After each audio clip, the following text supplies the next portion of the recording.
With environmental issues at the forefront of the news agenda, the sustainability of the commercial property industry is increasingly under the spotlight. The European Union's 160 million buildings generate more than 40% of the total CO2 emissions. I've seen in the UK a tremendous change in the last 12 months, and I can't go to a design team meeting now when sustainability, particularly environmental sustainability, isn't an issue that needs to be properly addressed in any building specification.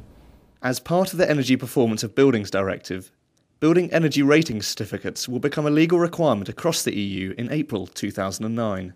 And buildings of all sizes and types will require EPCs, both domestic and non-domestic buildings, so it's coming quickly. As the energy rating certificates become part of due diligence, stakeholders must decide on how best to maximise asset value. And with an estimated 195 million square metres of office space over 5 years old across the EU, it's a challenge many will have to face. Generally, the EU is varied in its readiness for the energy ratings. I would say some countries are very prepared and some less so, but possibly more important than their preparedness is actually how prepared investors are for the differences between one member state to the next. From the work that we've done across 7 countries, we can see that the costs involved are different, the way assessors are going to be trained are different, the timings are different. Everything that investors need to be thinking about changes from one country to the next. The key thing is, in terms of buying and selling and leasing, how visible energy efficiency will be in the marketplace for the first time. EU member states are adopting differing approaches to introducing the new directives. Jones Lang LaSalle's research suggests varying progress across the EU, with some countries finding a more successful approach than others. We've seen some countries that appear to be adopting the BER in maybe a more practical way than others. So, for example, in Germany, the way the assessors have to be trained is really based on the qualifications to a great extent that they already have.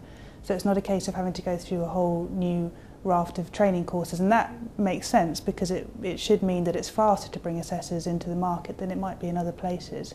So, for example, in the UK, the guidelines are only now being released as to what the ratings are going to be and how the assessors have to be trained, which potentially on a fairly short time scale into April means that we might have a shortfall. But for an investor, for example, Prupim and Hermes are quite leading. Hermes, for example, have already made assessments, preliminary assessments of EPC ratings for all of their directly owned stock, and they're just waiting now for the government to finalise what an A will be and what a G will be, i.e. what the divisions will be between the boundaries. But using the agreed methodology, they already know preliminarily how well their buildings will perform, so they're very ready compared to others. The research showed occupiers and developers have reacted well to the directive, showing a willingness to produce and lease more energy-efficient properties. For occupiers, the energy rating means that they can choose much more easily between one building and the next, depending on how sustainable it is in energy terms. And there are certainly some occupiers, such as government occupiers, that are saying they will only occupy buildings over certain ratings. This will ultimately impact the lettability of buildings, and we would expect major corporates to approach their leasing in the same way. The study found that of all industry groups, it was investors who were the least concerned by the new legislation. But with the new ratings creating a possible value differential, a loss in value may only be realised when the asset is on the market.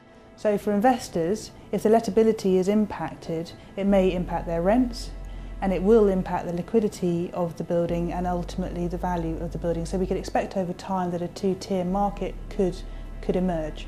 While costs for assessing a standard 20,000 square metre office building will vary, from €2,000 in the Netherlands up to €4,000 in the UK, the BER should be seen as an opportunity for some strategic decision making. It's a case of prioritising portfolios, and for those that can manage that in-house, then that's great, but certainly there's quite a lot of information and management and metrics and technical advice that can be provided to help property stakeholders make the right decisions and to be prepared as the building energy ratings come into effect.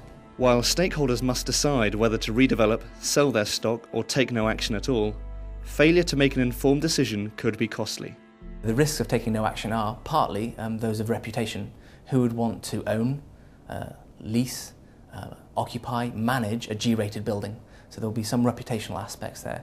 And if that starts to feed through to valuation and to leasability, clearly those are the risks. Those who can anticipate changes, those who can take the bare legal requirements and add a margin to them will be the ones that will profit, because targets and standards are changing constantly.